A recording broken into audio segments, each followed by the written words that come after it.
எல்லோருக்கும் வணக்கங்க. இது அந்தாதி அகாடமி 10th புக்கில் செகண்ட் லெசன் கேட்கிறதா என் குரல் காற்றை பற்றின டீட்டெயில்ஸ் பார்த்துட்ருக்கோம். இதில் புறநானூர்லேருந்து நளியிரு முன்னீர் நாவாய் ஓட்டி வழித்தொழில் ஆண்ட உறவோன் மருக களியியல் யானை கரிகால் வளவன்னு பாட்டு இருக்குது.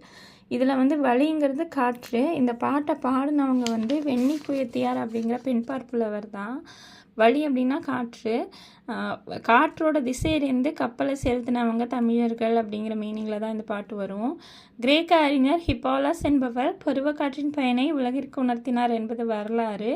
அதற்கு முன்னரே என் ஆற்றலை பயன்படுத்தி கடல் கடந்து வணிகம் செய்து அதில் வெற்றி கண்டவர்கள் தமிழர்கள் அப்படின்னு ஒரு லைன் கொடுத்துருக்காங்க. இந்த பாட்டு எப்போ பாடியிருப்பாங்க அப்படின்னா, வெண்ணி அப்படிங்கிற இடத்துல ஒரு போர் நடந்திருக்கும். கரிகால சோழன் ஆப்போசிட்டில் சேர பாண்டிய 11 வேளிர்களுக்கும் நடந்த போரில் கரிகால சோழன் வின் பண்ணியிருப்பார். அந்த டைமில் தான் சோழர்களோட பெருமையை பாடுற விதமாக வெண்ணிக்கு வைத்தியார் இந்த பாட்டை பாடியிருப்பாங்க. இந்த மாதிரி நிறைய இன்ஃபர்மேஷன் பார்க்கலாம். நன்றி.